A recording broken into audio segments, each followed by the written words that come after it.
5 दिसंबर 1971 लाहौर के आसमान पर हिंदुस्तानी पायलट धीरेन्द्र जाफा का विमान नियंत्रण से बाहर होता चला गया। अपने विमान को नीचे गिरता देख उन्होंने सीट इजेक्शन का बटन दबाया, जिसने उन्हें तुरंत हवा में फेंक दिया और वह पैराशूट के जरिए नीचे उतरने लगे। जाफा बताते कि जैसे वे नीचे गिरे, नाराए तकबीर और अल्लाहू अकबर के नारे लगाते हुए गांव वालों की भीड़ उनकी तरफ दौड़ी। लोगों ने उन्हें देखते ही उनके कपड़े फाड़ने शुरू कर दिए। किसी ने उनकी घड़ी पर हाथ साफ किया तो किसी ने उनके सिगरेट लाइटर पर झपट्टा मारा। सेकंडों में उनके दस्ताने, जूते, 200 पाकिस्तानी रुपए और मफलर भी गायब हो गए।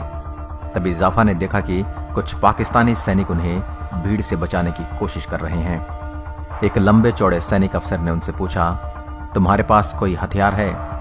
जाफा ने कहा, मेरे पास रिवॉल्वर है। शायद भीड़ ने उठा ली तो अब वह भी मेरे पास नहीं है। क्या जख्मी हो गए हो? लगता है रीढ़ की हड्डी चली गई है। मैं अपने शरीर का कोई हिस्सा हिला नहीं सकता, जाफा ने कराहते हुए कहा। उस अफसर ने पश्तो में कुछ आदेश दिए और जाफा को सैनिकों ने उठाकर एक टेंट में पहुंचाया। जाफा की कमर में प्लास्टर लगाया गया और उन्हें जेल की कोठरी में बंद कर दिया गया। रोज उनसे सवाल जवाब होते।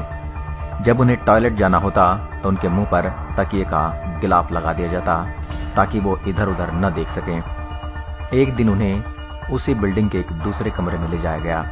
जैसे ही वो कमरे में पहुंचे, उन्हें लोगों की आवाजें सुनाई देने लगी। जैसे ही वो अंदर घुसे, सारी आवाजें बंद हो गई। अचानक जोर से एक स्वर गूंजा, जैफ सर। और फ्लाइट लेफ्टिनेंट दिलीप पारुलकर उन्हें गले लगाने के लिए तेजी से आगे बढ़े। उन्हें दिखाई नहीं दिया कि जाफा की ढीली जैकेट के भीतर प्लास्टर बंधा हुआ था। वहां पर 10 और भारतीय युद्धबंदी पायलट मौजूद थे। इतने दिनों बाद भारतीय चेहरा देख जाफा की आंखों से आंसू बह निकले। तभी युद्धबंदी कैंप के incharge squadron leader Usman Hanif ने मुस्कुराते हुए कमरे में प्रवेश किया। मैंने सोचा मैं आप लोगों को क्रिसमस की मुबारकबाद दे दूं। वो शाम एक यादगार शाम रही। हंसी मजाक के बीच वहां मौजूद सबसे सीनियर भारतीय अफसर विंग कमांडर बनी कोयलो ने कहा कि हम लोग मारे गए अपने साथियों के लिए 2 मिनट का मौन रखेंगे और उसके बाद हम सब लोग राष्ट्रगान गाएंगे। जाफा बताते हैं कि 25 दिसंबर 1971 की शाम को पाकिस्तानी जेल में जब भारत के राष्ट्रगान की स्वर गूंजी तो उनके सीने गर्व से चौड़े हो गए। इस बीच भारत की नीति नियोजन समिति के अध्यक्ष डीपी धर पाकिस्तान आकर वापस लौट गए, लेकिन इन युद्धबंदियों के भाग्य का कोई फैसला नहीं हुआ। 1971 की लड़ाई से पहले एक बार पारुलकर ने अपने साथियों से कहा था कि अगर कभी उनका विमान गिरा दिया जाता है तो वे पकड़ लिए जाते हैं तो वो जेल में बैठेंगे नहीं, वो वहां से भागने की कोशिश करेंगे, और यही उन्होंने किया। बाहर भागने की उनकी इस योजना में उनके साथी थे फ्लाइट लेफ्टिनेंट ग्रेवाल और हरीश सिंह जी। तय हुआ कि सेल नंबर 5 की दीवार में 21 बाई 15 इंच का छेद किया जाए, जो पाकिस्तानी वायुसेना के रोजगार दफ्तर के अहाते में खुलेगा, और उसके बाद 6 फुट की दीवार फलांग कर वो माल रोड पर कदम रखेंगे। इसका मतलब था करीब 56 ईंटों को उसका प्लास्टर निकालकर ढीला करना और उसे निकलने वाले मलबे को कहीं छिपाना। करविला ने एक इलेक्ट्रिशियन का स्क्रू ड्राइवर चुराया। ग्रेवाल ने कोको कोला की बोतल में छेद करने वाले धारदार औजार का इंतजाम किया। रात में दिलीप पारुलकर और ग्रेवाल 10 बजे के बाद प्लास्टर खुरचना शुरू करते। हैरी और चाटी निगरानी करते कि कहीं कोई पहरेदार तो नहीं आ रहा। इस बीच ट्रांजिस्टर के वॉल्यूम को बढ़ा दिया जाता। भारतीय कैदियों को जिनेवा समझौते की शर्तों के हिसाब से 50 फ्रैंक के बराबर पाकिस्तानी मुद्रा हर माह वेतन के तौर पर मिला करती थी, जिससे वो अपनी जरूरत की चीजें खरीदते और कुछ पैसे बचाकर भी रखते। इस बीच पारुलकर को पता चला कि एक पाकिस्तानी गार्ड औरंगजेब दर्जी का काम भी करता है। उन्होंने उससे कहा कि भारत में हमें पठान सूट नहीं मिलते, क्या आप हमारे लिए एक सूट बना सकते हैं? औरंगजेब ने पारुलकर के लिए हरे रंग का पठान सूट सिला। कामत ने तार और बैटरी की मदद से सुई और मैग्नेटाइज का एक काम चलाऊ कंपास बनाया, जो देखने में फाउंटेन पेन की तरह दिखता था। 14 अगस्त को पाकिस्तान का स्वतंत्रता दिवस था। पारुलकर ने अंदाजा लगाया कि उस दिन गार्ड लोग छुट्टी के मूड में होंगे और कम सतर्क होंगे। 12 अगस्त की रात उन्हें बिजली कड़कने की आवाज सुनाई दी और उसी समय प्लास्टर की आखिरी परत भी जाती रही। 3 लोग छोटे से छेद से निकले और दीवार के पास इंतजार करने लगे। धूल भरी आंधी के थपेड़े उनके मुंह पर लगना शुरू हो गए थे। नजदीक ही एक पहरेदार चारपाई पर बैठा हुआ था, लेकिन जब उन्होंने उसकी तरफ ध्यान दिया तो पाया कि उसने धूल से बचने के लिए अपने सिर पर कंबल डाला हुआ था। कैदियों ने बाहरी दीवार से माल रोड की तरफ देखा। उन्हें सड़क पर खासी हलचल दिखाई दी। उसी समय रात का शो समाप्त हुआ था। तभी आंधी और बारिश एक साथ आना शुरू हो गई। चौकीदार ने अपने मुंह से कंबल को हटाया और चारपाई समेत वायुसेना के रोजगार दफ्तर के बरामदे की तरफ दौड़ लगा दी। तीनों कैदियों ने जेल की बाहरी दीवार फलांग ली। तेज चलते हुए वो माल रोड पर बाएं मुड़े और सिनेमा देखकर लौट रहे लोगों की भीड़ में खो गए। थोड़ी दूर चलने के बाद अचानक फ्लाइट लेफ्टिनेंट हरीश सिंह को एहसास हुआ कि वो पाकिस्तान की सबसे सुरक्षित समझे जाने वाली जेल से बाहर आ गए हैं। वो जोर से चिल्लाए, आजादी। फ्लाइट लेफ्टिनेंट मलविंदर सिंह ग्रेवाल का जवाब था, अभी नहीं। सबने तय किया कि वो अपने आप को ईसाई बताएंगे, क्योंकि उनमें से किसी को नमाज पढ़नी नहीं आती थी।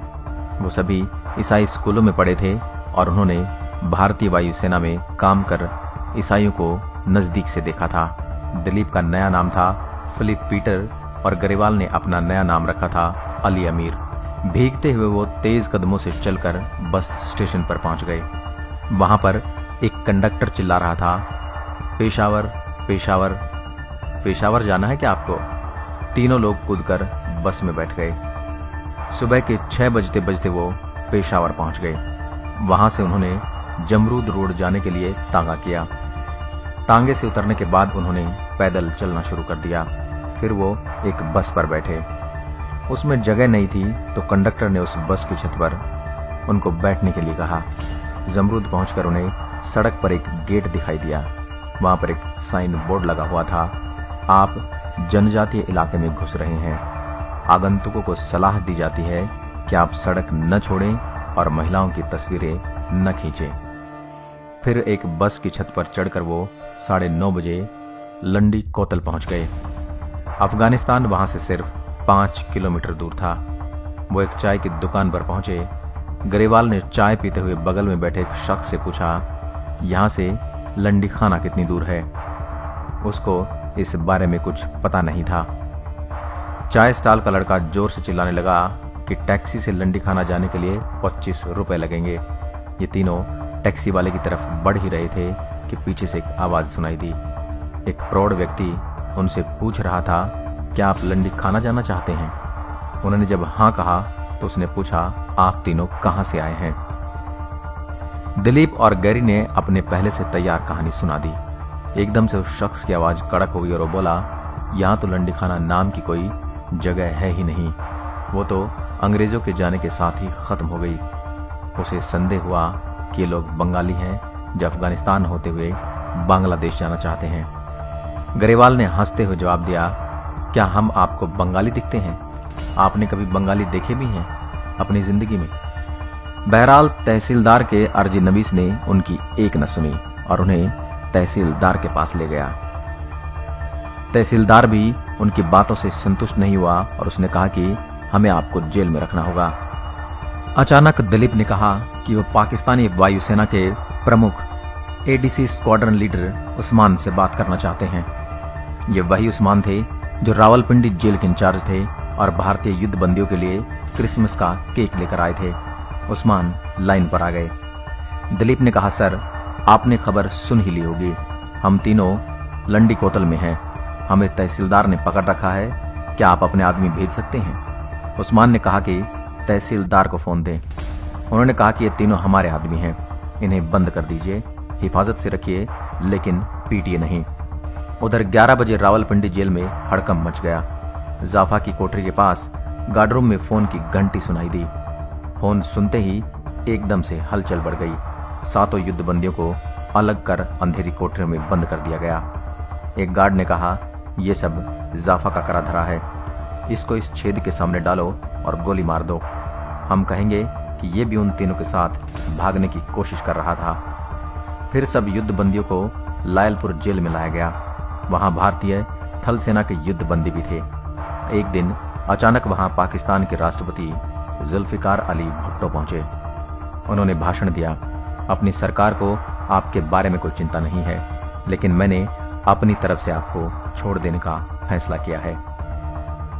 1 दिसंबर 1972 को सारे युद्ध बंदियों ने बाघा सीमा पार की। उनके मन में क्षोभ था कि उनकी सरकार ने उन्हें छुड़ाने के लिए कुछ भी नहीं किया।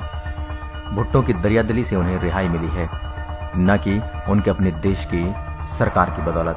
लेकिन जैसे ही उन्होंने भारतीय सीमा में कदम रखा, वहां मौजूद हजारों लोगों ने मालाएं पहना और उन्हें गले लगाकर उनका स्वागत किया।